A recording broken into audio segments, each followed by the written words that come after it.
Aló, aló.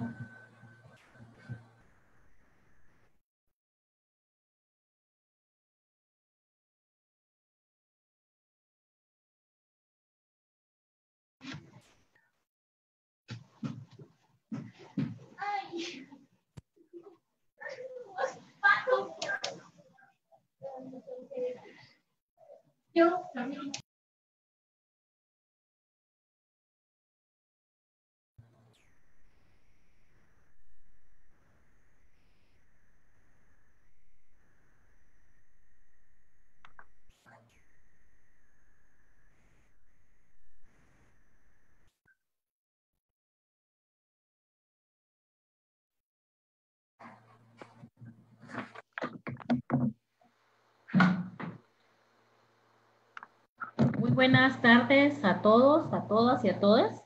Disculpen por las fallas técnicas. Al parecer tenemos un problema con el vínculo con Facebook, pero vamos a dar inicio nuevamente a nuestro conversatorio. Este es un ciclo de conversatorios que hemos iniciado el día de hoy en el marco de la migración del COVID-19, denominado las transformaciones de la inmovilidad humana en tiempos de COVID-19. En esta oportunidad nos acompaña Osvaldo Samayoa, abogado, docente y consultor en temas migratorios de Guatemala, y Sergio Prieto, investigador, cátedra CONACYT Ecosur e integrante del Laboratorio de Investigaciones Transdisciplinarias de México. Bienvenidos a este conversatorio. Esperamos que puedan ustedes interactuar. Les agradeceremos que sus preguntas y comentarios puedan incluirlos en el chat y vamos a irle dando respuesta. El conversatorio está desarrollándose en 3 momentos. Un primer momento vamos a tener una presentación de ambos panelistas con la temática, iniciando Osvaldo con política migratoria y el enfoque tridimensional de la migración, y luego seguirá Sergio con el enfoque de la inmovilidad humana en tiempos de coronavirus y el derecho a migrar. Muchísimas gracias por estar con nosotros y vamos a dar inicio. Por favor, Osvaldo, disculpa que te vamos a molestar, que nuevamente puedas iniciar con tu presentación. Muchas gracias. Les agradezco la invitación. Me parece, decía, sumamente importante que se dé este ciclo de conferencias en este tema ante la pandemia que se está viviendo, y particularmente porque la región de Centroamérica y bueno, toda América Latina somos una región donde pues las migraciones son permanentes, son constantes y se presentan de una forma cada vez en aumento, y por lo tanto es importante tener un abordaje sobre esto.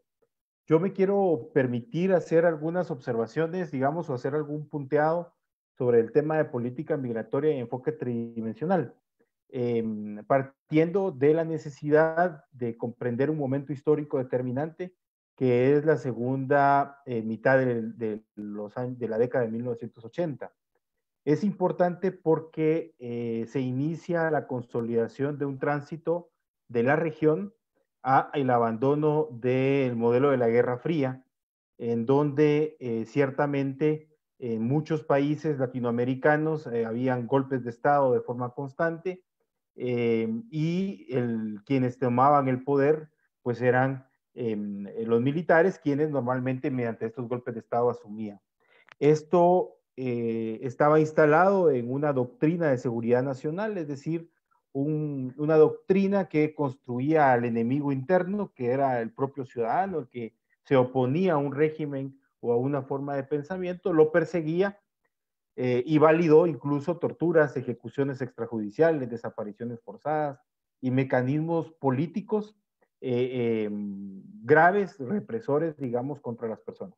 Por eso es que el paso de esta doctrina de seguridad nacional a una doctrina de seguridad democrática, o la interiorización de un modelo democrático que se puede reflejar en las diversas constituciones o en las reformas constitucionales que se dan en la década de 1990 en Sudamérica, por ejemplo, empiezan a tener una dinámica de interiorización de la democracia como elemento fundamental del Estado y los derechos humanos como el centro y núcleo de la acción del mismo.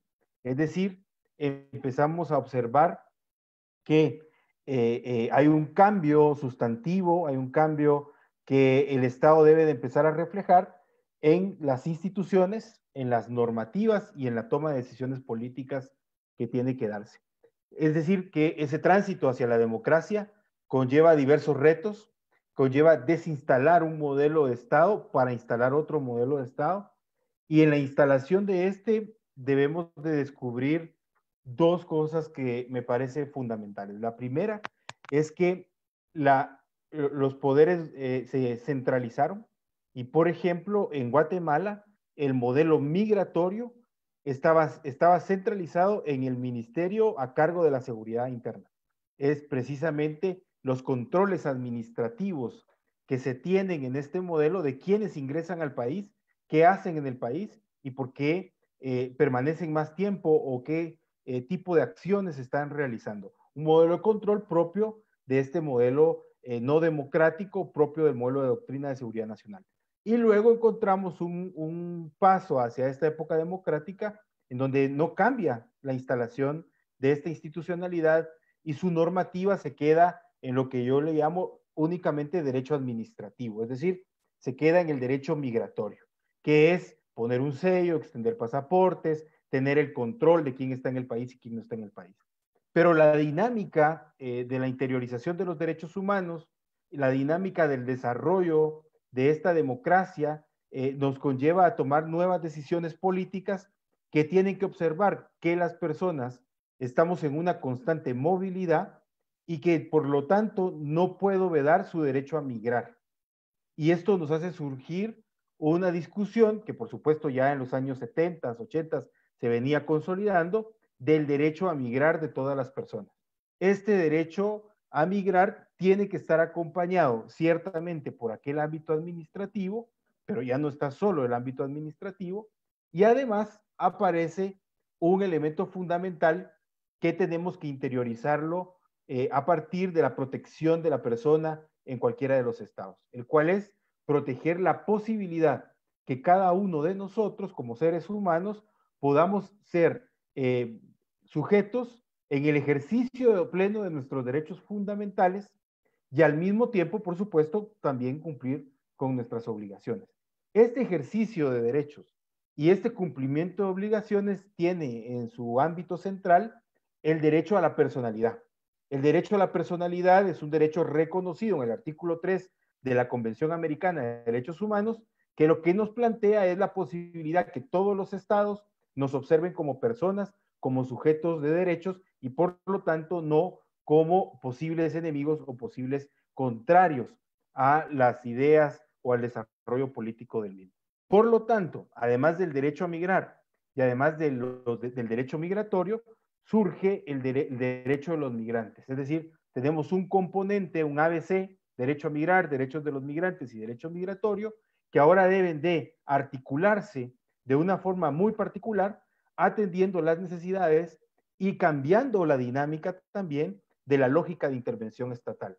Ya no es una lógica de intervención a partir de la seguridad del Estado, sino que es una lógica de intervención a partir de garantías efectivas a que la persona que ha decidido ejercer su derecho a migrar pueda ciertamente ser beneficiada con ciertos servicios esenciales en ese tránsito. Esto que digo es esencial porque entonces también el paso al modelo democrático nos permite reconocer las cuatro o los cuatro modelos de migración, tanto el origen, porque somos un país de origen, como modelos de país en tránsito, como lo somos también, de retornados y al mismo tiempo de país destino. Es decir, también hay personas que han decidido migrar a uno de nuestros países e instalarse en el mismo. Reconocer las cuatro categorías, intronizar dentro del modelo jurídico normativo el derecho a migrar y los derechos de los migrantes, nos permite cambiar el modelo de concepción del Estado sobre la migración, pero al mismo tiempo nos permite entrar en una dinámica que para mí se ha perdido hoy, que es la dinámica de los enfoques regionales de discusión y de toma de decisiones políticas que tiene que darse. Por lo tanto, la política pública del Estado, la política actual, por lo menos en Guatemala, no veíamos ningún tipo de política específica en materia migratoria, sino hasta el año 2016, con cortos alcances esta política, y hasta ahora que tenemos una autoridad migratoria por el cambio normativo que se ha dado, que empieza a hablarse de algún modelo de política que permita, hoy sí, empezar a generar cambios institucionales, ya no basados solamente en aspectos que tengan relación con la seguridad propia del Estado. Este cambio se viene ya dando en Sudamérica, se empieza a dar en Guatemala, pero todavía no nos aborda como región para poder darle todos los elementos y todos los estándares necesarios para la protección de las personas. Lo dejaría ahí de momento en esta primera intervención. Muchísimas gracias, Osvaldo. Queda claro entonces el enfoque tridimensional y principalmente la importancia de ser sujetos de derechos en todos los aspectos, ¿verdad? Y que Guatemala hoy por hoy se convierte ya en un país de origen, tránsito, retorno y de destino a partir de un acuerdo ACA como el que actualmente está implementando. Muchísimas gracias. Sergio, por favor, agradecería por tú iniciaras con este enfoque que ya bien compartías en otros artículos sobre inmovilidad inhumana en tiempos de coronavirus y el derecho a migrar. Muchas gracias, Sergio. Bueno, pues buenas noches a todos, Rosario, Osvaldo, gente que nos está viendo. Pues en primer lugar agradecer mucho esta convocatoria y este espacio. Yo creo que es sumamente importante, no solo por los tiempos que nos está tocando vivir, sino también por el lugar que estamos de alguna forma reivindicando y ejerciendo para tener una o varias múltiples perspectivas de esta problemática desde el sur. Me parece que es muy relevante justamente que sea desde Guatemala, como bien decía Osvaldo, pues en esa multidimensionalidad del fenómeno migratorio, pero muchas veces considerado pues, un país subsidiario de políticas regionales hegemónicas, que se esté dando, digamos, el centro y el origen de esta discusión. Me parece que es justamente un lugar que es necesario reivindicar.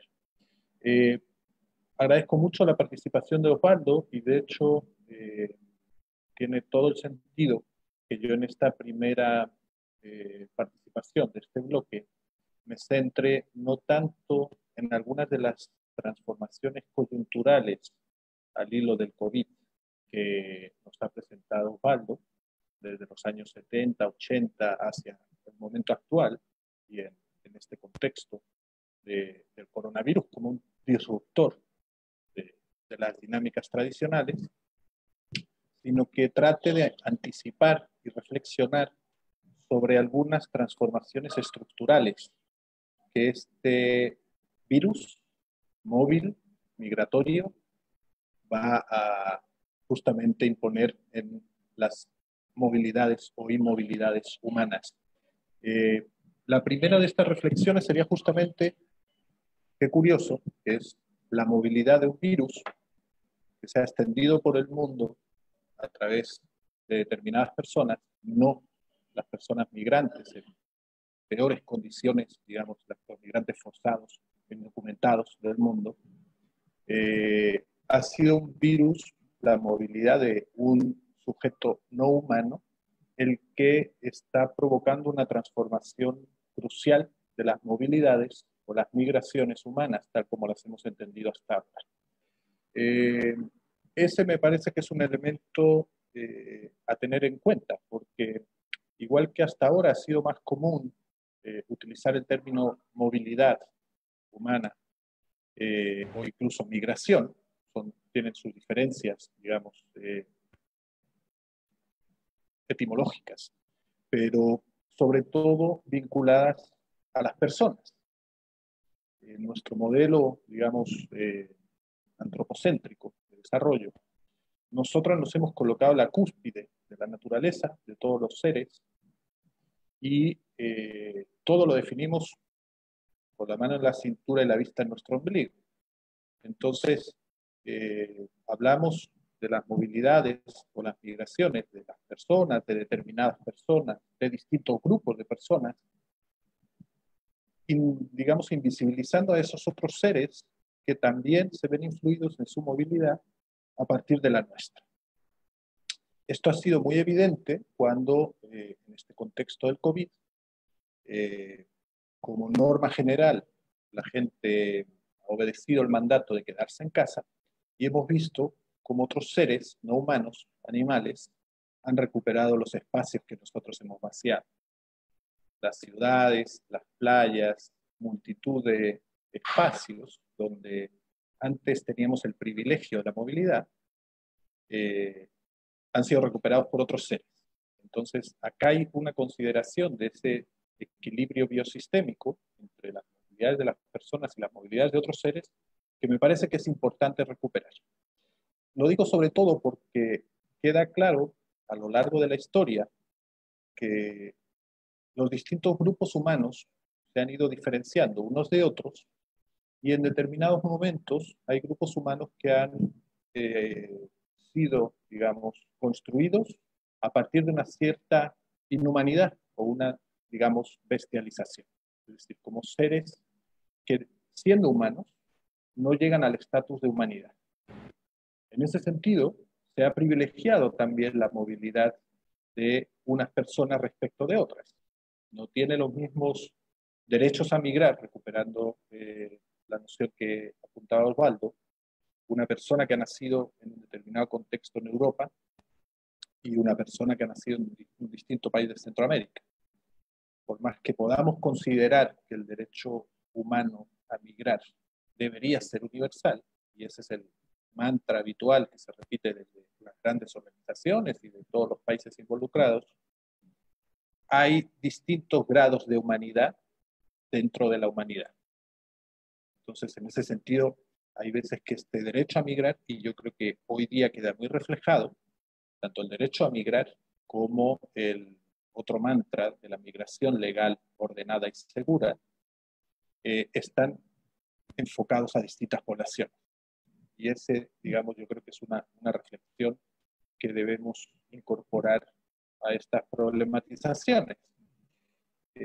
Podemos hablar de ello luego más adelante, pero esta especie de contracara de todo lo que venía siendo el discurso oficial institucional hasta ahora, derecho a migrar, migración legal ordenada y segura, etcétera, hoy día ha quedado sustituida por el quédate en casa.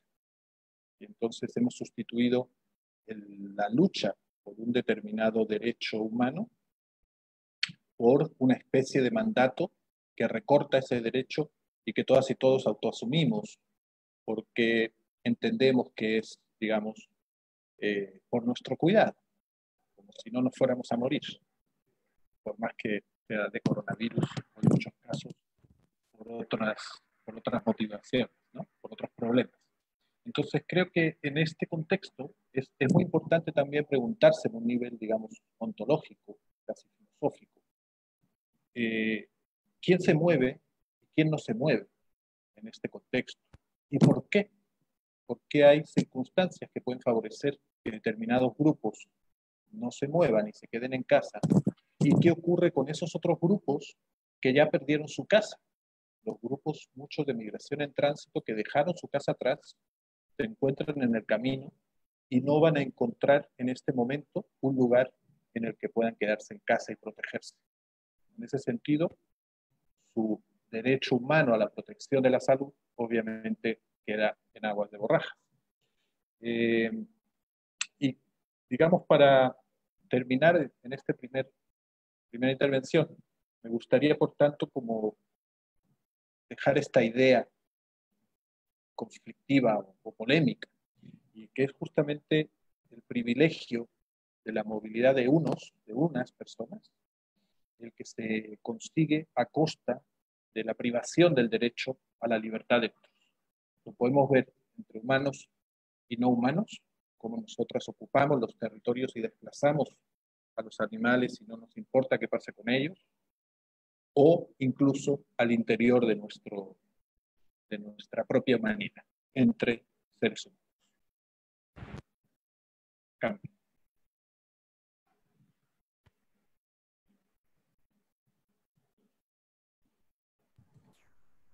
Muchas gracias, Sergio. Y efectivamente tú señalas algo muy importante, ¿no? ¿Quién se mueve y quién no se mueve? Y en este marco, pues vemos que en el caso particular de Guatemala, las deportaciones han continuado y esto generó o exacerbó las estigmatizaciones y la xenofobia para el migrante como portador del coronavirus. Y claro, las condiciones en las que fueron recibidos en Guatemala, pues no lograron contener la propagación para aquellos quienes la tenían, ya venían positivos, y que fue difícil que el sistema de salud pudiera detectar a tiempo para llevar este control. Pero también sabemos efectivamente que hay también otros connacionales, y en esta línea también quisiera ampliar no solo de Guatemala, sino de la región centroamericana y del sur, porque efectivamente hemos tenido también información que hay varados en Guatemala, nicaragüenses, sudamericanos, que desean regresar a sus países y que en este momento donde tenemos esta inmovilidad y donde las organizaciones que tradicionalmente atendían a los migrantes hoy no lo pueden hacer. Entonces nos vemos ante esta situación que planteas tú al decir quién se mueve y quién no se mueve. Y esto se convierte en un detonante porque se visibiliza los privilegios que algunos tienen frente a otros que son o somos la mayoría. Y con los posibles efectos económicos, sociales y culturales que va a tener esta situación de quédate en casa para proteger la vida y frente a un virus que todavía no conocemos sus efectos, donde el discurso también respecto al tema sigue siendo controversial y que requiere entonces un estudio y sobre todo la intención de estos conversatorios tiene la idea de ver en el corto, en el mediano y en el largo plazo estas transformaciones que se están dando a partir de esta inmovilidad humana que tenemos por el coronavirus. Me gustaría tal vez un espacio de preguntas. Aquí Elisa Cruz Rueda dice, ¿el gobierno guatemalteco ha deportado migrantes? ¿De qué países? ¿Tienen algunos de ustedes datos?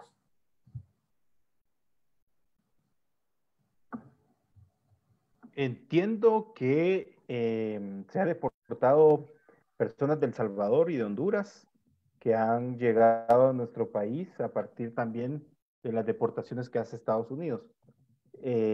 Y algunas otras personas que no ha sido una lógica de deportación, sino una lógica de permitir el regreso libre a sus países. Eso es lo que sé que ha llegado en este momento como marco de un proceso de deportación de Guatemala. Gracias, Osvaldo. Y efectivamente tuvimos información desde la Casa del Migrante Santo Hermano Pedro de Betancourt, de los que atienden los frailes franciscanos, que tuvieron una petición de apoyo para una familia brasileña, pero que ellos no podían atender y entonces colaboraron con el pago de un hotel, en tanto ellos lograban acceder a un vuelo humanitario para retornar. Y cuando publicamos esta actividad en las diferentes redes, empezamos a recibir información que habían otros sudamericanos varados y que necesitan apoyo. O sea que estos espacios van a poder permitir ampliar el espectro que hoy por hoy tenemos a solo la atención centroamericana, pero hace falta ver la atención hacia el sur. Otra pregunta dice, ¿cuáles creen que vayan a ser los impactos económicos más importantes a partir de una coyuntura de arritmias en el envío de remesas a México y Centroamérica a consecuencia de la pandemia? Por Virgilio Reyes. Bueno, yo quisiera retomar tantito la pregunta de Elisa, porque a mí me parece que hay, como en casi toda realidad, dos caras de la misma moneda. Y el asunto de los retornos, de las deportaciones, es un asunto que hasta cierta medida es la cara visible de la moneda. Ahora, considerando esta coyuntura de lo que está pasando hoy día, también tenemos que considerar que los países han optado por cerrar sus fronteras. Y eso lo que transmite, digo, e implica, en términos de la movilidad, es que justamente consideremos la cantidad de migrantes que está deportando Estados Unidos hacia Centroamérica a través de México, pero que no puede pasar de México porque la frontera está cerrada y el transporte es terrestre. Y entonces, esto, más allá de que se produzca o no la deportación, lo que está haciendo es orillar a las personas migrantes a quedar abandonadas en la frontera. Esto ya se ha documentado en el caso de México, yo creo que seguramente de otros países. Los migrantes deportados son abandonados en la línea fronteriza con todos los impactos que eso genera a las poblaciones locales y a las propias personas migrantes. Entonces, ahí lo que se está acumulando de alguna forma es un caldo explosivo, una bomba de relojería, porque esta transformación en las dinámicas de deportación, sin que se quiebre la lógica de expulsión de determinados migrantes, está haciendo, bueno, como comentaba Rosario, que se exacerben esas miradas de odio raciales o de prejuicio hacia las personas migrantes. En cuanto al tema de los impactos económicos, con el tema de las remesas, bueno, yo creo que el COVID, obviamente el impacto de las remesas va a ser brutal, porque ya está siendo brutal, ¿no? Consideremos que el, el frenazo en las actividades económicas de los países que son receptores de migrantes, lo primero que implica es que los migrantes se quedan sin trabajo y sin recursos, por lo menos para poder enviar a sus familias. Entonces, el efecto va a ser cruzado, es decir, va a haber un efecto en los países donde están los migrantes, motivado por la pérdida de su trabajo, por la criminalización, por el estigma, que ya venían de antes y se van a reforzar. En los países de destino, digamos, de la remesa, que son los países de origen de los migrantes, la situación económica va a ser brutal, porque a la remesa se suma el paro de la actividad económica, en el caso de México el bajo precio del barril de petróleo. Es decir, esto va a ser realmente como una espiral bastante seria. Y lo que yo veo o atisbo, además, es que cuando se empiece a recuperar la situación económica en estos países, los trabajos que van a conseguir las personas migrantes van a ser peor pagados todavía de lo que ya lo eran, porque obviamente las empresas van a tener la excusa perfecta para bajar los salarios con el pretexto de recuperar la actividad económica. Cambio. Perfecto. También tenemos una última pregunta para este bloque. ¿Qué acciones se está desarrollando OIM en Guatemala en el tema de inmigrantes? ¿Tienen alguna información que ustedes hayan recabado al respecto? Mira, solo para retomar también un poquito el aspecto económico, yo creo que, y lo planteaba hoy en la tarde en otro espacio, se ha roto la secuencia lógica de vida de muchas personas, es decir, esperar que llegara el dinero, esperar la remesa mensual, esta secuencia lógica ha quedado por un lado, y esto no solamente va a afectar a una persona, sino tenemos a un núcleo familiar extendido también que se va a ver afectado. Me parece que tenemos la necesidad de que los estados, en este caso los estados de origen de los migrantes, dentro de las medidas económicas paliativas que se tienen que tomar, tiene que involucrar o visibilizar el impacto que tiene ya la baja de las remesas en situaciones de mucha mayor vulnerabilidad en la que estas familias van a ser puestas.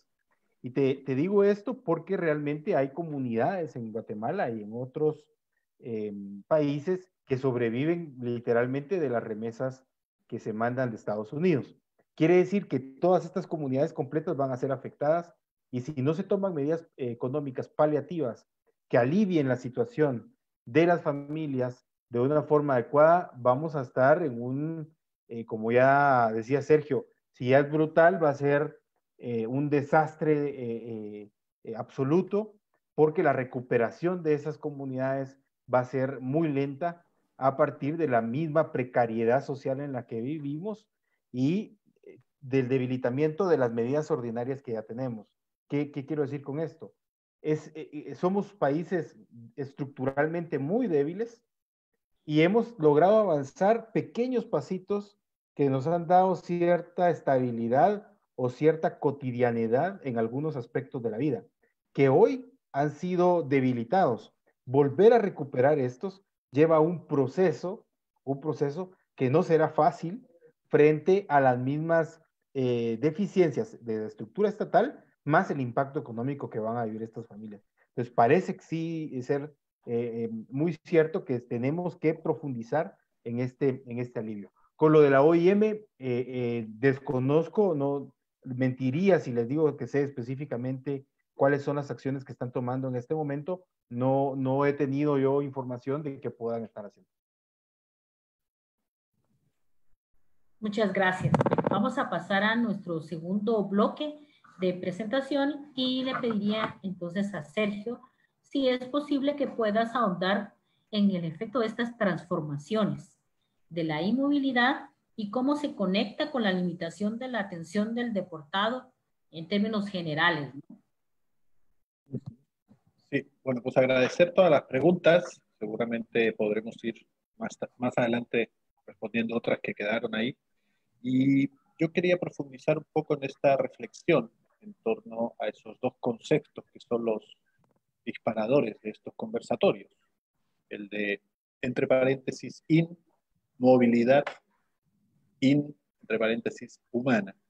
Y la primera tiene que ver con destacar que la movilidad es una característica no solo humana, sino de todos los seres de la naturaleza. Yo, mucho antes, por supuesto, que el derecho a migrar, ya había movilidad. Creo que es uno de los primeros derechos y ejercicios que ha hecho libremente el ser humano y que es fundamental para el mantenimiento de los equilibrios de los ecosistemas. Pensemos en la movilidad de las abejas, en la movilidad, digamos, de otros seres que hacen que este mundo sea sostenible en términos ecosistémicos. Y entonces la migración como tal debemos entenderla como un problema social en el contexto de surgimiento de los estados-nación, es decir, pues una vez que se atraviesa una frontera donde la movilidad humana se convierte en migración como tal, y por tanto es un problema de relaciones internacionales, ¿no? Aquí este tema del COVID va a implicar muchas reconfiguraciones porque las mismas ideas de frontera que se venían desarrollando en los últimos 20, 30 años después de la caída del muro de Berlín, están en cuestionamiento. Es decir, el ejemplo más claro eran las fronteras del espacio Schengen en Europa, de libre movilidad más allá de los países, y eso se ha venido abajo.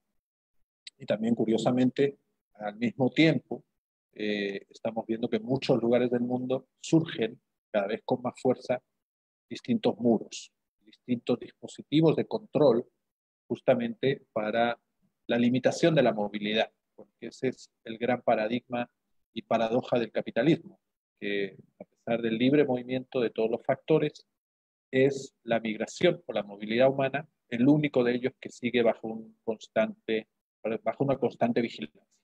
Y acá es donde quiero introducir también de una forma un poco más estructural cómo se ha pensado y se ha construido históricamente a la persona migrante como la otredad, en otros términos académicos, el sujeto subalterno, en términos más coloquiales, el enemigo de muchas sociedades, sobre todo cuando en la caracterización de esa persona migrante se atraviesan cuestiones de raza, de género, de orientación sexual, de religión.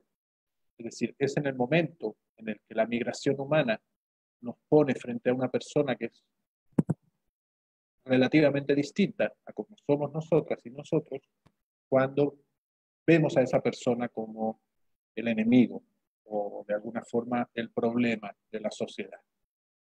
Esto es algo que se repite de forma sistemática y curiosamente bajo los mismos argumentos en casi todos los países que son receptores de migrantes.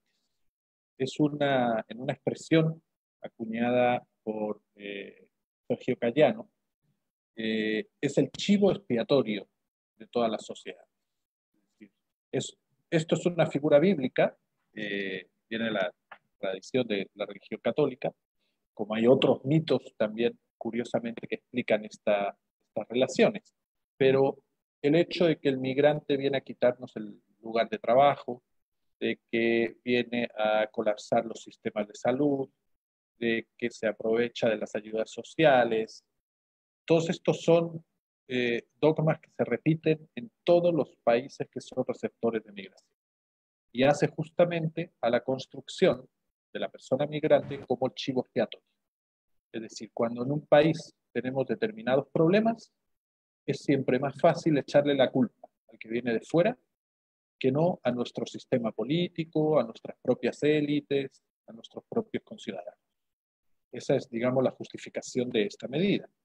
Y por tanto, aquí el problema que yo creo es que la variable de la movilidad humana se va a convertir, se está convirtiendo, pero se va a seguir transformando en tiempos post-coronavirus de una forma mucho más dramática. ¿Por qué? Porque estamos viendo ya, de alguna forma, como en los países, ahora nos ponemos en la otra situación, que somos emisores de migración y que en muchos casos estamos viendo cómo regresan nuestros connacionales, a lo mejor de Estados Unidos o de Europa, después de perder su trabajo. Los estamos atravesando también con esa especie de marca del COVID, una especie de estigma que los presupone infectados y que nos hace desconfiar de nuestros hermanos migrantes por el hecho de haber venido de uno de estos países, lo cual añade una discriminación o una carga más discriminatoria a todas las que ya venía sufriendo. Ahora, acá hice esta, digamos, analogía con el tema de la marca del COVID, porque hay en la tradición de varias religiones también este mito de Caín y Abel, el migrante y el sedentario, y cómo el sedentario termina matando al migrante, y como castigo divino se le impone la marca de Caín, que es una marca, un estigma que desde tiempos bíblicos carga a la persona migrante por el hecho justamente de su movilidad. Entonces yo creo que ahí tenemos un reto de no imponer otra marca más a la persona migrante en estos tiempos del COVID. Gracias, Sergio. Y aprovechando acá algunas de las preguntas que están vinculadas y para dinamizar este diálogo, preguntan, Nilsa dice, pero más allá del COVID-19, ¿qué les espera a los retornados aquí en Guatemala? Y Otoniel también reafirma, ¿qué acciones se está haciendo hoy en Guatemala en el tema de migrantes? Un poco hay esta preocupación hacia la atención y también qué medidas tomaría a nivel internacional, nos dice Sherzan, en cuanto a las personas que se quedaron en situación de tránsito y cómo les afecta la estigmatización por el riesgo del contagio. Aprovechamos un poco porque se conectan con esto para poder iniciar contigo, Osvaldo, y nos puedas ahí comentar al respecto. Sí, precisamente con la pregunta que hacían de qué les esperan las personas retornadas y tomando lo que Sergio ya decía, esta estigmatización, este rechazo que puede surgir hacia ellas. Quiero ir a un término conceptual que el propio Estado desconoce, no porque no lo conozca por aspectos técnicos, sino que lo desconoce en el ámbito de invisibilizarlo políticamente. Y es invisibilizar la condición de persona retornada. Es decir, una vez has llegado a tu país, bueno, sos parte del país, ve y únete a tu comunidad, a tu familia y enfrenta la vida tal y como te viene. Es decir, con el hecho de no identificar o de invisibilizar la condición de retornado, estamos invisibilizando la posibilidad de generar medidas políticas que permitan a esta persona una socialización, una integración a su comunidad de forma mucho más efectiva. Y lo que se hace es ponerle en el riesgo de la precariedad que dio origen a su migración y al mismo tiempo en el riesgo del rechazo social o el estigma social. Por eso es que en otros espacios, cuando hablamos de la identificación, la visibilización del retornado, estamos hablando que no solo debe de concretarse a políticas nacionales, sino que debe de concretarse a políticas locales. Esta persona regresa a un núcleo familiar que vive en un municipio y este municipio podría tener medidas de identificación, visibilización e integración de la persona. Entonces, para mí, uno de los primeros elementos que ayudaría a disminuir el etiquetamiento, este chivo, convertirlo en el chivo expiatorio, es el reconocimiento del Estado a la categoría de migrante retornado y por lo tanto asumir que hay ciertas medidas políticas que tiene que tomar en torno a él. ¿Por qué? Porque la cultura política de nuestro país, la tradición política de nuestro país es violenta y altamente punitiva, altamente castigadora. Y estas reacciones las pudimos ver en Guatemala esta semana con los migrantes que se fueron, con la supuesto migrante que se escapó del Parque de la Industria, donde está improvisado. La persecución social que se hizo fue, te veo, te etiqueto, te persigo y te castigo. Esa dimensión del castigo social es muy fácil de retomar en sociedades con esta tradición.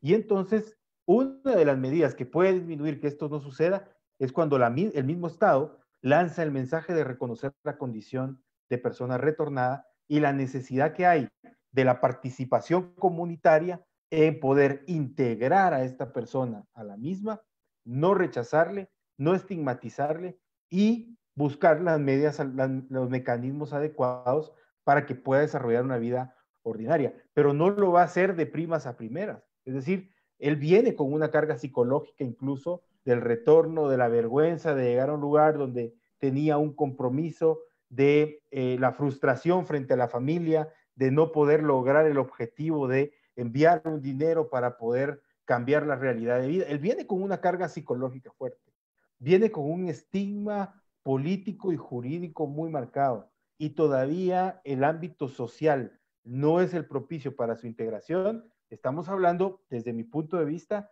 de una afectación muy fuerte al ámbito de la dignidad de este ser humano. Por eso me parece que uno de los componentes para esto también, que nos hace falta, digamos, desde un punto de vista más académico, es el estudio desde la bioética. Estamos estudiando muy poco la bioética en nuestros espacios y la bioética, que para mí es muy importante, no está teniendo la real incidencia que debería tener en ciertas decisiones políticas desde esa multidisciplinariedad que le compone. Diría que, entonces, ¿qué le espera a la persona? Le espera una sociedad represiva, estigmatizadora, excluyente y por lo tanto con una carga moral muy, muy fuerte hacia él de un rechazo y un posible arriesgo la vida por volverme a ir o arriesgo la vida quedándome aquí. Y esa de ponerlo contra la pared, como ponerle una pistola a alguien en el pecho y decirle, o admites mi represión o te vuelves a ir, no es parte de un modelo social incluyente y democrático que le permita desarrollarse de forma adecuada a futuro.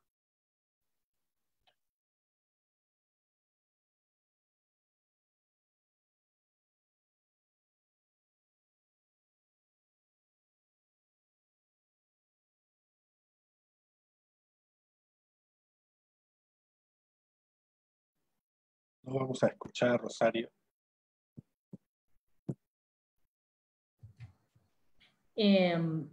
Lo siento. En el caso de Otoniel Fernández, hace dos consultas. Al inicio plantea el rol de la Oficina de Movilidad Humana de la Iglesia Católica y la vincula con la OIM y pregunta qué recomendaciones concretas pueden plantearle a estas dos instituciones a partir de los efectos que ha tenido en la deportación de guatemaltecos y de los deportados en tránsito que se están viendo estigmatizados y en algunos casos esta estigmatización ha llevado a actos de violencia. Mira, yo no podría opinar mucho sobre el rol, objetivos y resultados de la Oficina de Movilidad Humana de la Iglesia Católica en Guatemala. Creo que acá en México la red de albergues del Servicio Jesuita de Migrantes ha hecho una labor que por muchos años le corresponde al Estado y no se ha atendido. Y en ese sentido, digamos, la labor humanitaria pues, está fuera de toda duda, su valor. Sobre lo que sí me gustaría hacer alguna reflexión es sobre la labor de la OIM y un poco su lógica subyacente también. O sea, a mí siempre tengo esta curiosidad, no solo por ver lo que se muestra, sino también preguntarme sobre lo que se oculta. Y la OIM, sin duda, es la institución más representativa en temas de migración internacional del ámbito multilateral. Hasta hace no mucho tiempo no era una organización de Naciones Unidas, o sea, que siempre ha tratado de acercarse a esta identidad, y es la gran abanderada del derecho a migrar y de la migración legal, ordenada y segura. Ahora, para mí la OIM siempre ha tenido, sobre todo en los países del sur, el rol de ser un instrumento de los países del norte, de los países receptores de migración. Gran parte de sus acciones, sus políticas, están orientadas justamente a canalizar los intereses y la política que los países receptores de migración, los grandes países del norte global, necesitan para hacer de la migración un insumo funcional a sus propias necesidades.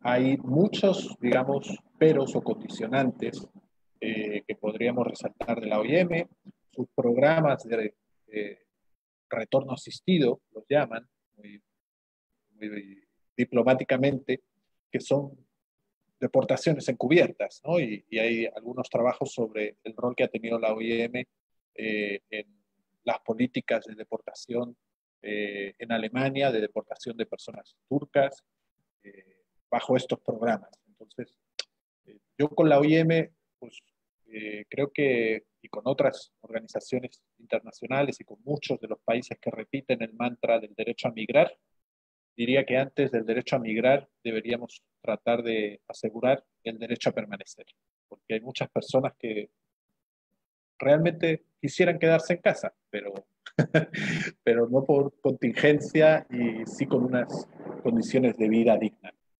Seguramente eso haría que la migración no fuera en muchos casos forzada y sí voluntaria, y así pues legal, ordenada y segura. El derecho a permanecer está en la base, yo creo. Cambio.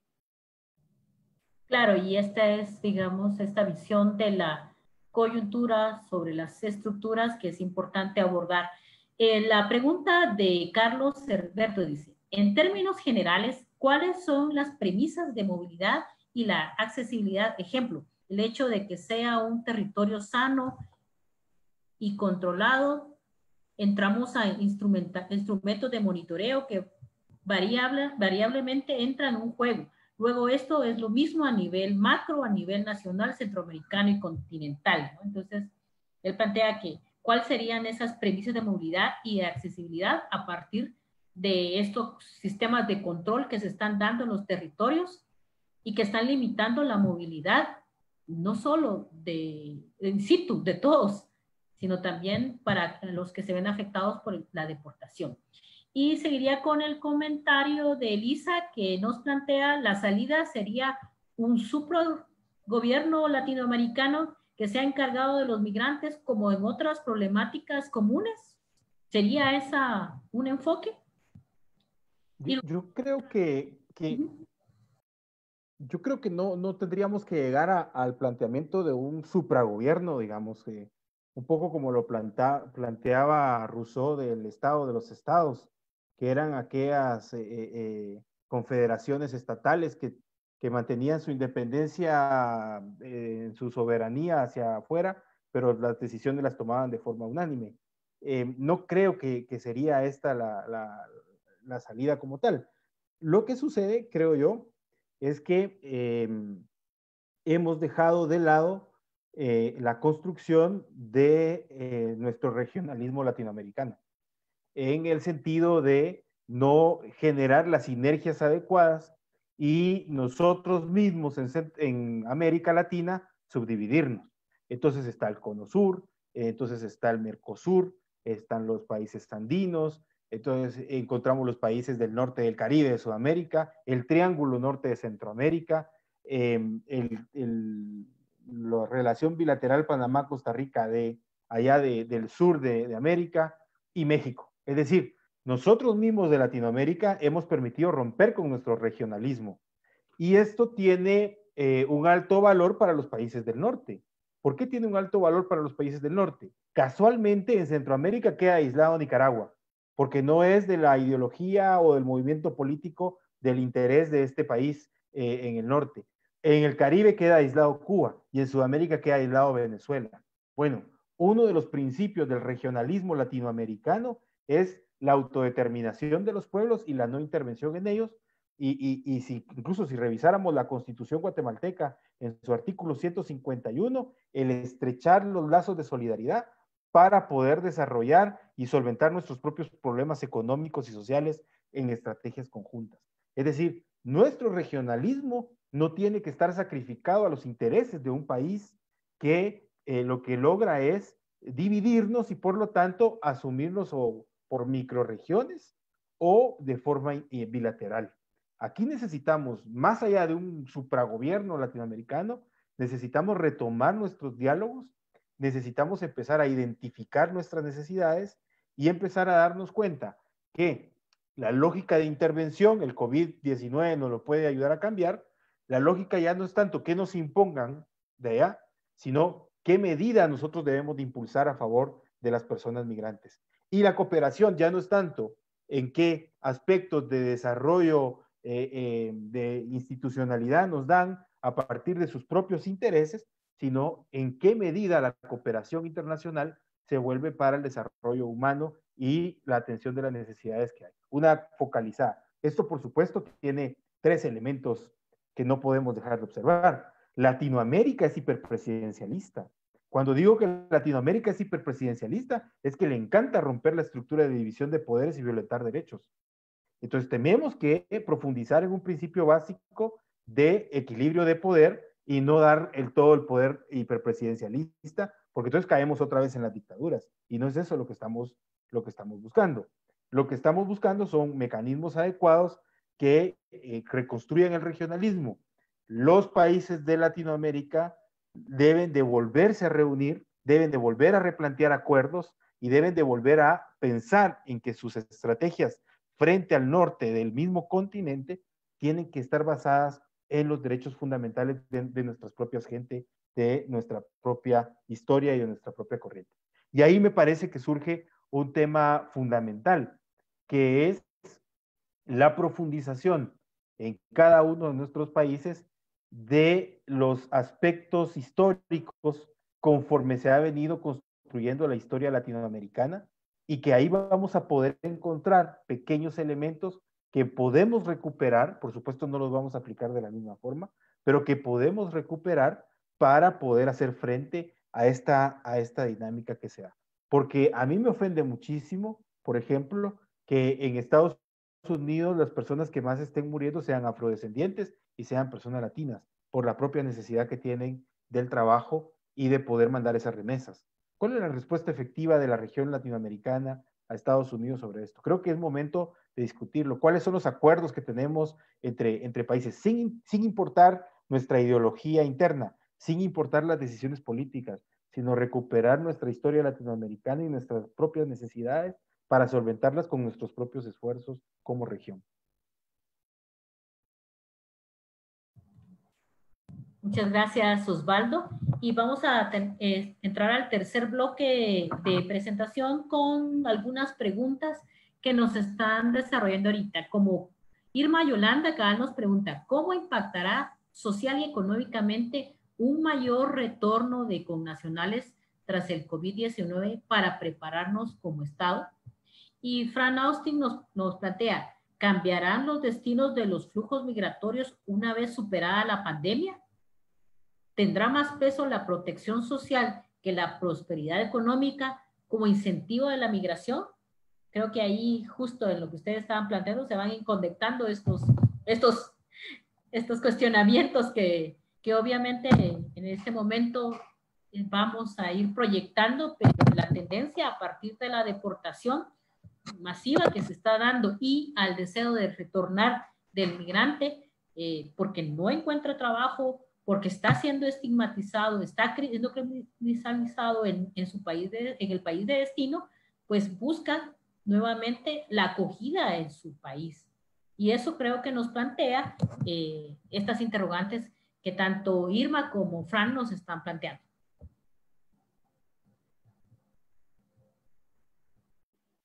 Pues si quieren, empiezo yo. Antes de que entremos, digo, como más en el análisis de caso, de impactos en Guatemala, yo creo que algunas de las preguntas que nos plantean, que se pueden interpretar en una clave más regional, hemisférica o incluso global, atienden justamente esa preocupación de qué va a pasar después, ¿no? ¿Qué hay después del coronavirus en términos, por ejemplo, del destino de los inmigrantes o de los emigrantes en este caso? Y qué va a pasar con la reconfiguración de los sistemas de previsión social, es decir, cómo se va a atender la emergencia en términos de movilidad en países que además tienen otras múltiples emergencias, ¿no?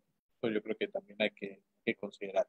Retomando un poco la idea que dejó desarrollada Osvaldo sobre la necesidad de recuperar este pensamiento identitario regional latinoamericano y en lugar de seguir, digamos, multiplicando las instituciones, volviendo un poco a una reducción de la complejidad, me parece que es un reto sumamente complejo, porque si miramos la historia, digamos, en esos términos, como la historia en la larga duración, la propia conformación del continente en términos de los estados-nación ha respondido a intereses que desde ese primer momento eran contrapuestos, ¿no?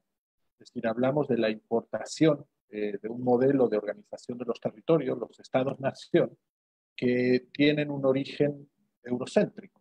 Es decir, no era la forma, la separación de poderes, toda la estructura democrática, el voto, el sufragio electivo, son en general ideas que vienen importadas, que por tanto de alguna forma son impuestas. Y yo creo que ahí está la raíz del problema. Es decir, mientras sigamos pensando en términos de Estado-nación, que implica seguir pensando en términos de frontera y de soberanía nacional, vamos a seguir teniendo un problema. Hay países que han elegido un determinado modelo económico, político, de pensamiento, y esto se pone, digamos, en conflicto constantemente con los países vecinos y a veces con las propias fuerzas sociales del mismo país. Entonces ahí tenemos una diversidad y una complejidad que es la riqueza también de América y de Latinoamérica, que va a ser difícil que se pueda retomar, pero sin duda debe ser también un objetivo en el mediano y largo plazo, retomar esa visión regional. Hay algunos ejemplos en algunos sectores, estoy pensando en el Mercosur, que en su momento demostraron tener cierta utilidad y recuperar esa especie de pensamiento regional a partir de algunos sectores específicos o de algunos ámbitos económicos específicos, y quizá pudiera ser un horizonte posible. Ahora, yo lo que creo también es que justamente uno de los primeros problemas o retos es que los países de origen, los países de destino, todos sigan viendo a la migración como,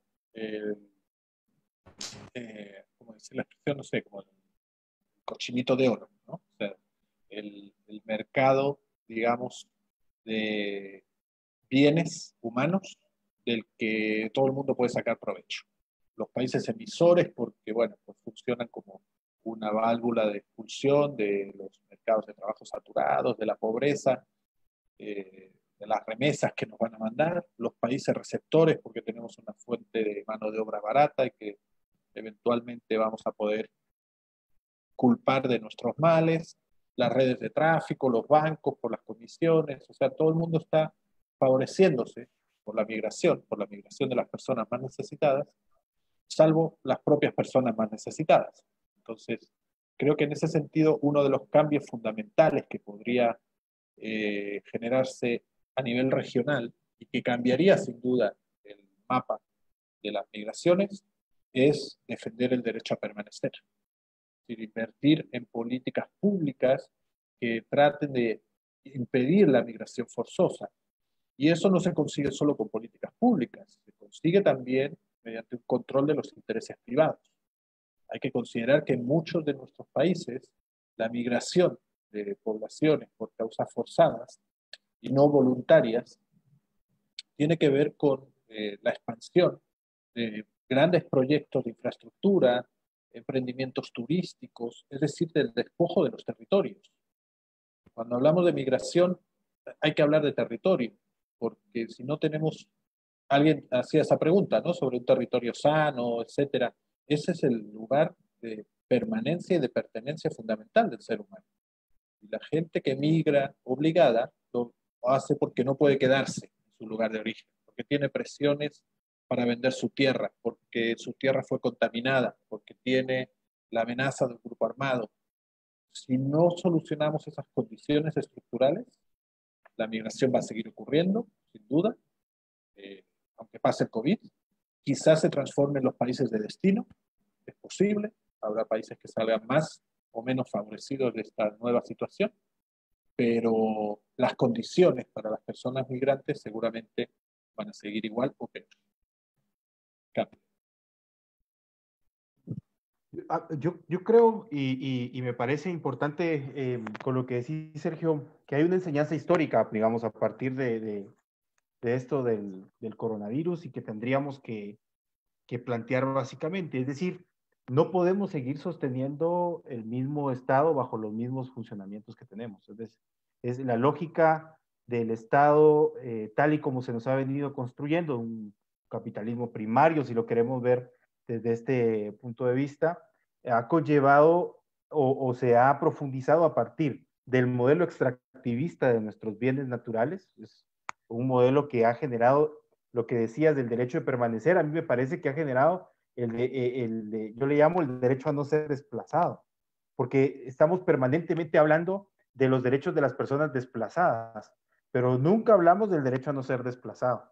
Y esto tiene raíces en el uso del suelo y el uso del territorio, no solamente para el aprovechamiento de estos recursos, sino para la posibilidad de la instalación de las personas y poder tener sus servicios básicos, suplir sus necesidades y desarrollarse de forma integral. ¿Qué pasa entonces? Ciertamente las migraciones van a seguir existiendo. Ahora, si la migración de ahora tradicional, bajo el enfoque ya no de región, que es lo que yo planteaba anteriormente, ha sido por prosperidad económica, es decir, las personas han migrado por la búsqueda de prosperidad económica hacia Estados Unidos, sobre todo, sí puede cambiar la búsqueda de la migración o el objetivo migratorio a mejor protección social, sí podría darse, pero no habría necesidad de salir del territorio o de llegar hasta aquel país, si lo que se hace es revisar también los modelos de desarrollo que estamos degenerando en nuestros propios países. Y entonces podemos encontrar, por ejemplo, en Guatemala, por poner un caso reciente y que se está conociendo en la Comisión Interamericana, en el departamento de Petén, la comunidad de Laguna Larga tiene que migrar forzadamente hacia México, pasar la frontera, por una circunstancia de explotación de recursos o de bienes naturales, inconsulta, totalmente violatoria de la posibilidad de desarrollarse de la vida, y esto ya los pone en una circunstancia o un agravamiento de su condición que los hace pensar en trasladarse. Es decir, las condiciones de protección social pueden generarse dentro de los estados. Lo que pasa es que nuestros estados siguen siendo débiles. La pandemia lo está demostrando. La pandemia, yo digo, le levantó la camisa a los gobiernos y les hace ver todas sus debilidades y todas las flaquezas que tiene en poder dar verdaderas prestaciones de servicios sociales. Entonces, a mí me parece que con la pregunta que se hacía de si van a cambiar los flujos migratorios una vez superada la pandemia, sí podrían cambiar, pero no en corto plazo, porque los niveles de pobreza se van a profundizar. Depende mucho también cómo Estados Unidos defienda su moneda y cómo ésta se aprecia en nuestros países. Depende mucho también de la dinámica social que nosotros mismos empujemos en nuestros territorios para poder tener mejores eventos de desarrollo. Y depende mucho también de la recuperación de una visión política, como bien lo decía Sergio, no de la defensa de la soberanía del territorio, sino del establecimiento de una comunidad latinoamericana y que esta comunidad plantee sus propias estrategias de desarrollo y sus propias estrategias de sinergia. Vuelvo a insistir, sin importarme la ideología de cada uno de los países, sino que encontrando esos puntos claves que permitan tener esta discusión y no actuar de forma aislada frente a los postulados y a lo que nos pone otro país de que tenemos que ir siguiendo.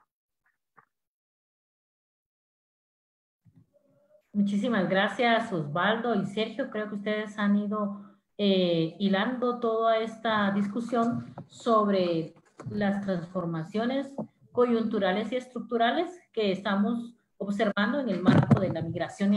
No sé si te puedo interrumpir porque... Sí, claro, claro. Es que estaba viendo, tuve la oportunidad ahorita de ver aquí que hay una pregunta ahí que me parece interesante sobre el impacto económico en Guatemala con el incremento de los retornados y al mismo tiempo cómo abordar el tema. Y quiero decirlo porque lo dijimos en algún momento, pero me parece ahorita clave. Si seguimos dependiendo del hiperpresidencialismo, de creer en papá presidente, que eso rompe con el equilibrio de poderes, no lo vamos a lograr. Creo que tenemos que profundizar en la autonomía de los municipios. Digamos, el municipalismo, como le llamó en algún momento Manuel Colom Argueta aquí en nuestro país, es la posibilidad de que los municipios desarrollen estrategias de desarrollo local a partir de las propias necesidades y en la atención de los servicios básicos de las personas que habitan en esa circunscripción territorial.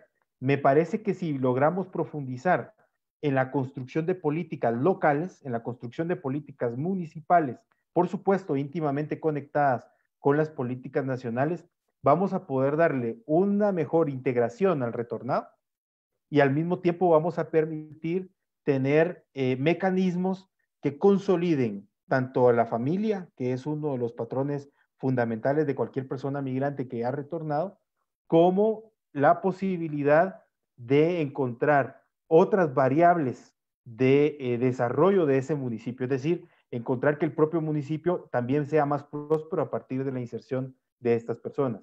Pero si lo seguimos viendo en términos individuales y en términos nacionales, creo que estamos destinados a no poderlo cumplir. Si lo empezamos a ver en términos locales, desde la construcción social de la comunidad, creo que podríamos encontrar mejores respuestas o por lo menos distintas a las que normalmente hemos encontrado hoy en día, que como decía al principio, incluso no reconocer la categoría retornado te incide y te impacta directamente en la forma en que la sociedad recibe a esta persona. Creo que lo local, lo comunitario, el municipio tiene mucho que ver en esto y la posibilidad de la participación de la comunidad en este espacio. Muchísimas gracias, Osvaldo. Y bueno, algunos otros han preguntado sobre cuáles serían los temas a abordar de esta movilidad humana en Guatemala a partir de las deportaciones y sus efectos relacionándolos con la corrupción, con el desempleo y la marginación social. ¿Cuál será el impacto económico de Guatemala en el incremento de los retornados? Bueno, yo sin saber mucho en particular sobre el caso, el impacto económico de los retornados en Guatemala, y yendo un poquito más hacia las estructuras que ya se pueden comparar más a lo que va a pasar en otras regiones, donde también va a haber retornados, deportados y personas que se quedan en tránsito, es justamente que acá tenemos una oportunidad. Quiero ver el COVID también como una oportunidad de repensar estas lógicas, de reconstruir los lazos que se han roto, de alguna forma tenemos la posibilidad de cambiar la realidad también. Y esto vendría por dejar de ver a la persona migrante retornada como un riesgo porque trae COVID, como una carga porque va a tener necesidad de ayudas sociales, o como un, digamos, no como un perdedor incluso, ¿no? Porque se fue, no logró hacer lana y fracasó en su arriesgada apuesta migratoria. Yo creo que hay una oportunidad por ver a la persona migrante por la riqueza de las experiencias, de los aprendizajes, de los conocimientos que trae después de su experiencia migratoria. No olvidemos que estas personas han tenido que superar infinidad de dificultades, hacer tránsitos y rutas migratorias llenas de peligros, han aprendido nuevas habilidades, nuevos trabajos, son una fuente de riqueza realmente. Es decir, estamos muy acostumbrados a ver cómo hay muchos países, y de hecho, lo decía antes, ¿no? Tanto los países de origen como de destino los ven como una fuente de ingreso, pero como una fuente de ingreso en la medida en que se pueden aprovechar estando lejos, ¿no? Casi, en el caso de los países de origen. Creo que los países de origen deberíamos retomar esa riqueza de los migrantes, haciéndolos de nuevo parte de la sociedad, facilitando que sean productivos dentro del país y que dejen de vender por $2 la riqueza de su experiencia y de su conocimiento. De nuevo, el derecho a permanecer y las oportunidades para que los seres humanos puedan desarrollarse donde quieran y donde les apetezca. Un gran reto. Osvaldo, agradecería un cierre ahí a partir de estas reflexiones que hace Sergio, tan importantes, ¿verdad?, sobre la importancia del derecho a no migrar en condiciones de exclusión o de expoliación, y que son ahora, a partir del COVID, un gran reto para nuestros países. Bueno, mira, sin duda, los retos son muchos, tenemos que hacer una prioridad de ellos, y basarnos, creo, yo voy a internalizar el tema del derecho de permanecer, me parece que es sumamente importante, no importa en qué territorio, no importa en qué estado, sino la posibilidad de poderte desarrollar ahí. Esto a mí, por mi posición o mi formación jurídica, digamos, no deja de excluir el pensamiento también de los modelos políticos normativos que tienen que acompañar estos procesos. Esto quiere decir que tenemos una necesidad de internalizar más los estándares de protección, de atención y de asistencia a la persona migrante. Es decir, no la podemos seguir viendo desde el Estado de una forma excluyente. Y esto nos permite o nos da oportunidad de poder trabajar desde el nivel regional y desde los niveles locales. Y me estoy saltando el nivel nacional, es decir, de retomar el diálogo regional y de retomar el diálogo local. De esta manera, hacer una visibilización del retornado, hacer un reconocimiento de las circunstancias del tránsito para poder de forma adecuada atender a estas personas, y con esto poder generar una lógica de institucionalidad que permita una interacción a partir de los derechos fundamentales y a partir de un elemento que me parece sumamente trascendental en este postulado, y que lo decía Sergio hace algunas intervenciones. Más allá del evento de la migración, está la condición natural de la movilidad de esta persona. Y por lo tanto, esta condición de movilidad le da el derecho de poder seleccionar cuáles son los mejores medios para desarrollarse, no importa las fronteras que existan, no importa ninguno de los límites administrativos que se pongan.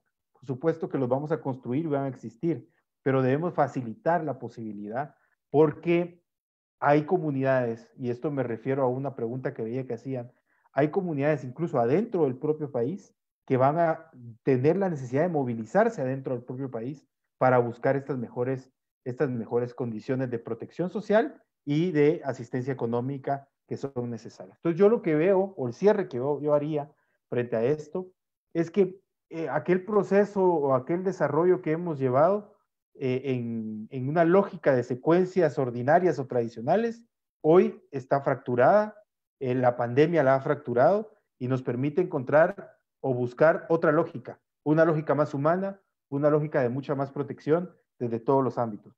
Lo segundo es que tenemos que profundizar en que el modelo sea democrático, y cuando refiero a democrático es que no se vaya a centralizar en una autoridad que se sienta mesiánica, como es una tradición en nuestro continente, y con esto vaya a encontrar medidas que van a distar del derecho humano y se vayan a volver represivas o se vayan a volver impositivas a las personas. Y identificar que tenemos un reto ya superado, es decir, y lo decía hace un momento, las medidas ordinarias que ya habíamos logrado avanzar están fracturadas también.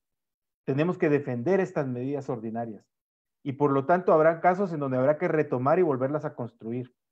Y finalmente es que las poblaciones con mayor vulnerabilidad ciertamente profundizan esa vulnerabilidad y requieren de un sentido de participación mucho más alto, que no lo podemos esperar, esto lo digo porque así me lo enseña la historia, no lo puedo esperar de decisiones políticas, sino de participación de la misma sociedad y de la misma población, empujando y exigiendo que se haga este tipo de movimientos. Si no hacemos esto, el COVID nos va a dejar mucho más lesionados a nivel de la atención de las personas migrantes.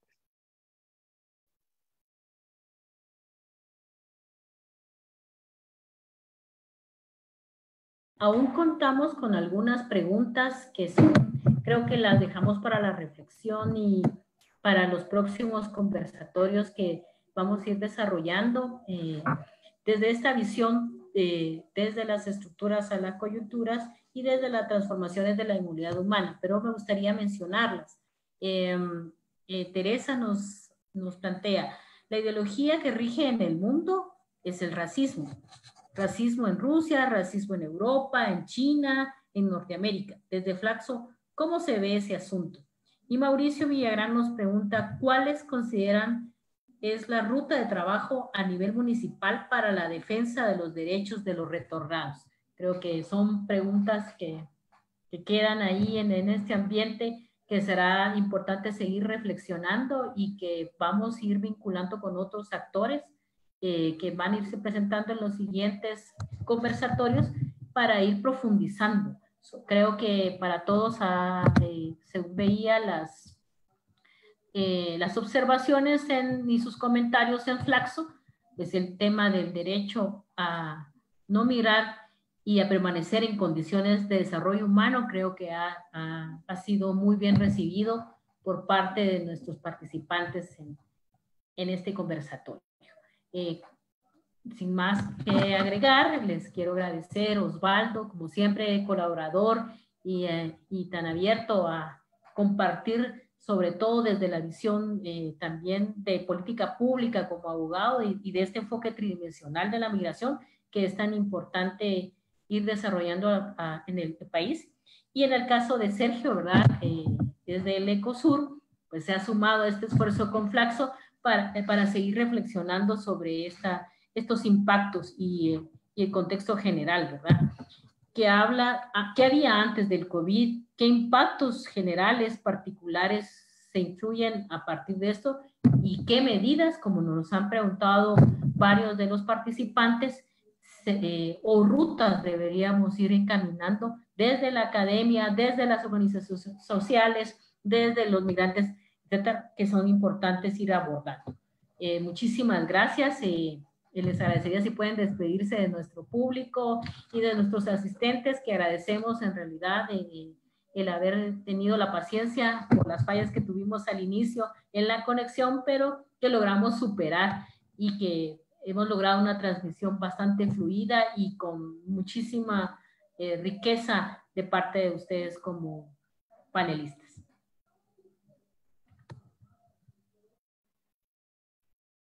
Bueno, pues si quieren, voy a ir más rápido con mi reacción de movilidad virtual. Pues agradecerte a ti, Rosario, bueno, a Osvaldo, ha sido un placer conocernos en persona, ya nos conocíamos por otros medios, agradecer mucho a las personas que han podido conectarse y que han podido compartirnos sus preguntas, sus reflexiones. Me parece que este espacio del conversatorio va a dar para mucho, porque realmente sí son temas muy complejos y que tienen muchas aristas en cada territorio, desde cada disciplina, desde cada ser, cada persona, cada conocimiento. Son igual de válidos y creo que uno de los retos de este COVID es justamente encontrarnos y generar estos espacios de convivencia desde el confinamiento, y también que a partir de ese confinamiento podamos romper las fronteras que nos dividen en cuanto a nuestras formas de pensar, encontrar espacios comunes de diálogo y retomar esas tradiciones o esos retos históricos que han quedado pendientes. Si conseguimos eso y no volver a la normalidad que teníamos acostumbrada antes del COVID, yo creo que nos habrá servido de algo. Así que gracias a todos y pues gracias a Flaxo también por todo el esfuerzo desde el sur global. Un abrazo grande. Bueno, yo también le agradezco a Flaxo, también es un gusto haber compartido con Sergio y contigo, Rosario, porque me parece que este es un punto no visto a profundidad por los gobiernos frente al tema de la emergencia. Estas circunstancias de vulnerabilidad en las que se encuentran las personas migrantes en tránsito y que están retornando son situaciones que requieren de mayores medidas políticas y mayores medidas de atención. Me parece que tenemos la obligación de proponer y de hacer que estos temas estén siempre y permanentemente en la mesa, no solamente del ámbito político, sino del ámbito de la discusión social. En la medida en que se interactúe, vamos a poder encontrar otro tipo de soluciones, otro tipo de propuestas para no tener respuestas únicas que hasta ahora han sido bastante excluyentes, han sido bastante venidas a una condición de etiquetamiento de la persona por su condición de migrante. Entonces me parece que la discusión, la participación de las personas, el interés que hay sobre esto supera lo meramente técnico y lo meramente político y nos lleva a pensar y a plantear en clave de la construcción de la sociedad que estamos haciendo a futuro y que en este caso ha quedado desnuda de sus debilidades frente a la pandemia y entonces nos invita a plantearnos cuáles van a ser los mecanismos que vamos a impulsar a futuro para evitar que circunstancias parecidas a estas nos puedan poner en esta circunstancia que estamos pasando ahora. Parece ser que no es el camino que llevábamos de reducir o de excluir o de privatizar la salud o la educación y todo, sino que se requieren de cuotas de participación del Estado, se requiere de una permanente participación social en estos temas, no quitar, no descuidarnos de temas tan prioritarios como la salud, y al mismo tiempo cómo retornamos a una cuestión ordinaria que nos devuelva también nuestro grado de estabilidad psicológico-social, que está afectado de alguna manera, y que en países como Guatemala son más complejos por el posconflicto que vivimos. Entonces me parece que el diálogo y la discusión son los mecanismos que tenemos que encontrar y por eso aplaudo y saludo lo que Flaxo hace con este tipo de discusiones y agradezco a quienes se interesan por escuchar algunas reflexiones o algunas ideas que se han planteado aquí. Muchísimas gracias, buenas noches a todos y a todas y a todas. Y esperamos contar con su participación en el próximo conversatorio que estaremos difundiendo a través de las redes de Flaxo, de COSUR y con los demás colegas, amigas y amigas que nos acompañan. Es un reto seguir hablando sobre este tema y contar con panelistas como el caso de Osvaldo y Sergio, que nos motivaron y agradecemos a todos por sus comentarios. Que tengan muy buenas noches y quiero agradecer particularmente al equipo técnico de Flaxo, a Eric y a Milcar que estuvieron detrás de cámaras ahí tratando de que todo saliera muy bien. Muchísimas gracias, colegas. Y a mi colega Francisco también del programa Migración y Desarrollo que estuvo ahí al pendiente de orientarme con las preguntas de los participantes. Muchísimas gracias, que tengan buena noche y les mandamos un fuerte abrazo virtual.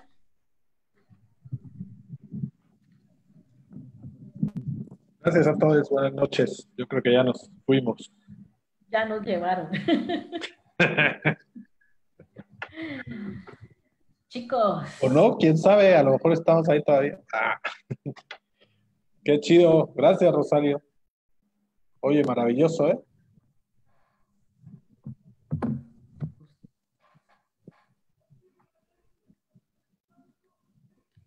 Me encantó. Muchísimas gracias. platicamos, platicamos porque